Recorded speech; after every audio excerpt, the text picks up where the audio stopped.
So let's now take another, our last example finally.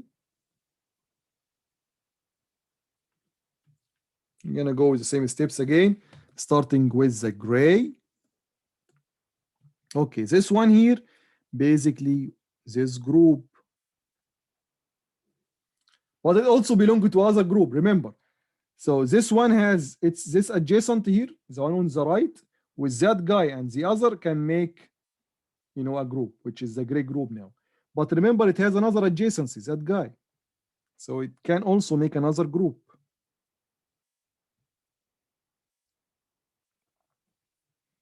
Which is nice. Okay, second one, already in the gray. And so with all its adjacent, with that adjacent and also that adjacent, it's already in a group, so no other groups. So the third one here, it has two adjacency. So it is adjacent to that guy, and both of them already in a group. So now let's go to the second row. So this one here belongs to the gray. So with that adjacency here, it belongs to the gray. But with that adjacency and the other, it can also form another group, which is the blue group.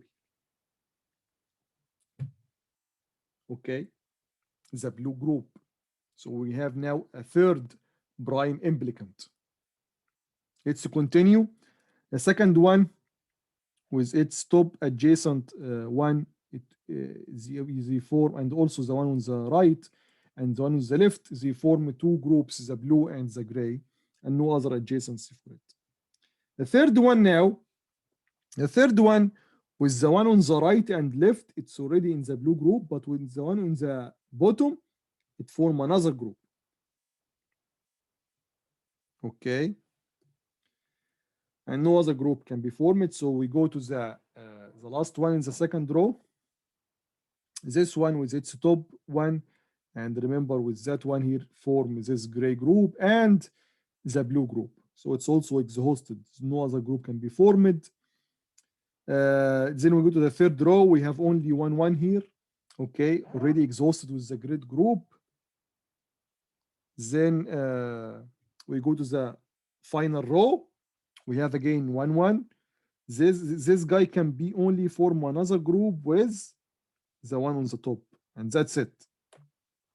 Now we have a gray prime implicant, a green prime implicant, blue, red, and black, 5 of them. So essential prime implicant and normal prime implicant. So what is essentially? Let's start by the gray. The gray is essential. Why? Because this one here does not belong to any other group. So what is the W here? It is W bar. I'm sorry, what is the gray prime implicant here? It's W bar, Y bar. Because X is changing and Z is changing. Now the green. The green is not essential because all its ones are belonging to other groups like gray, like blue, and also black. Okay. The gray prime implicant is W bar, Z bar, because X is changing and Y is changing as well. Now the blue is also not essential because its ones are contained with green prime implicant, red prime implicant, and the gray. So sorry guys for this.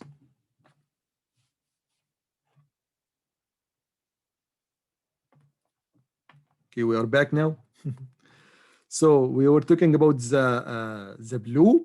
So its 4 ones are contained with other groups. So 2 of them in the gray and the blue.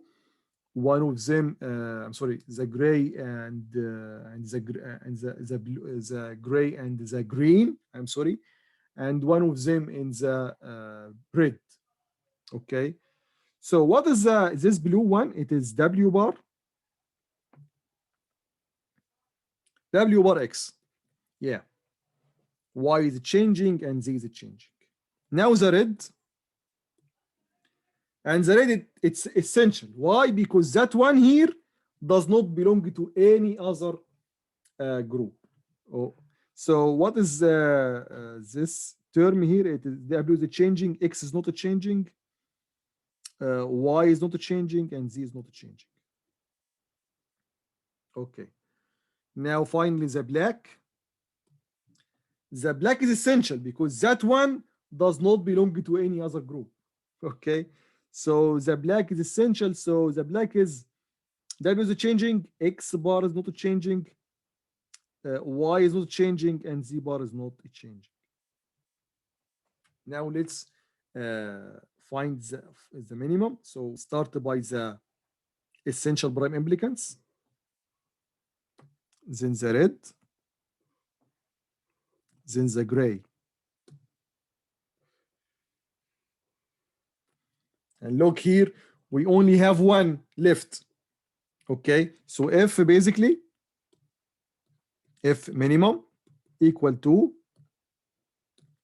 the three prime implicants, the gray, red, and the black,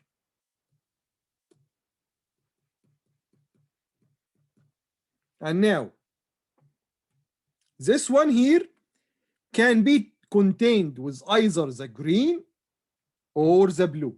You can take whatever you want, because basically these two groups has 4 ones, so they will lead to the same, I mean the same number of literals in the same term.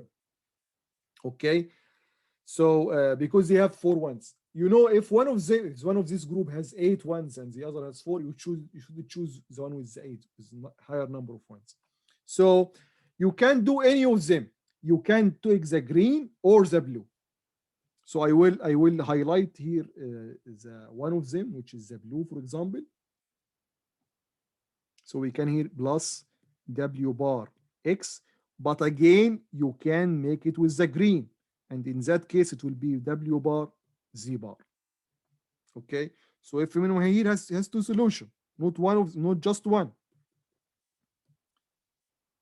W bar Y bar, then plus X Y Z, then plus X bar Y Z bar, then plus W bar X or W bar Z bar. You can go with any of them.